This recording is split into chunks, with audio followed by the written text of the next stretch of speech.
it to Kayla to overachieve when it came to finding love, too. "Aren't you glad we still did this?" Kayla asked.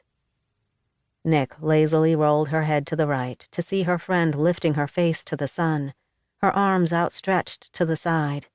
Just to be obstinate, she wanted to disagree with her, but she couldn't. "Maybe," she said, one corner of her mouth lifting at her slight accession. "How's work?" Kayla slid out of her sandals. "It's going well. We've completed modernizing the factory in Bradelton. By the middle of January, we'll be able to manufacture products in-house." All of her friends were smart, successful go-getters. They'd followed different paths after their time together in college. Kayla had attended business school and been offered a job with a Fortune 100 company. Ava had gone to law school, and Lacey had pursued her dream career in dance. But of her three friends, Kayla was the most like her. Both were driven by this internal need to succeed that no one else understood. That similarity was also the reason why they always seemed to clash. "And you and Wyatt?" Kayla lowered herself to the edge of the pool and slipped her feet into the water. "I wasn't sure how we were going to make it work.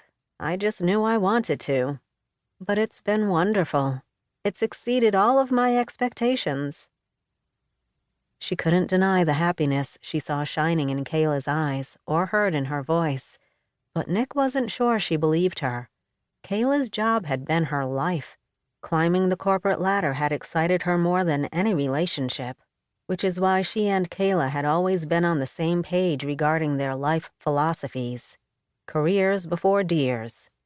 Now she'd changed, just like that? How could she continue pursuing her goal with that same single-minded focus if that time was now eaten up by a man? Before Nick could voice her question, laughter alerted her to the fact that Ava and Lacey had finished their massages. When they cleared the foliage, Nick's eyes widened, and she pointed at Ava's head. "What is that?" Ava Taylor touched the brim of her straw hat.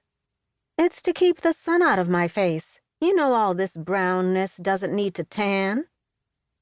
Nick and Kayla shared a glance. "And what look were you going for?" Kayla asked. "Oh, come on," Ava said, jamming her fists on her shapely hips.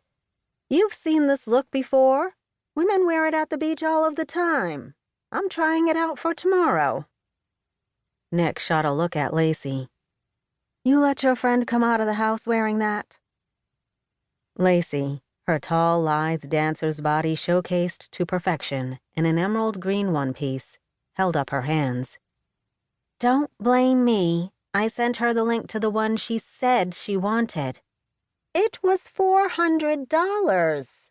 I wanted Jennifer Lopez's hat. I don't have her money." Nick motioned to Ava's studded sandals. "How much did you spend on those?" "That's different. These are Valentino." Kayla brought a fist to her mouth, as if covering a cough. "So you were going for the J-Lo floppy hat look circa 2002? "Exactly." Nick capitulated in her own struggle not to laugh. "Unfortunately, you ended up with the Miss Seeley hat look, circa the color purple." Ava narrowed her brown eyes. "I did not." Nick pulled out her phone, did a quick Google search, and showed Ava a still from the movie. Then she efficiently engaged her camera app, took her friend's photo, and showed her the screen. "Damn it," Ava muttered, tugging the offending item off her head and tossing it onto the nearby table. "It needs to be more than straw to be fashionable," Kayla said. "It should be big and actually floppy. What you're wearing is just sad. Screw all three of you." Ava plopped down on a lounger situated beneath artfully planted palm trees. "I'm claiming the best full coverage spot under the umbrellas when we head to the beach." "We'll get a cabana," Kayla said. "That way we won't take any chances, 'cause I don't do the sun either." Lacey shook her head from her spot next to Kayla on the edge.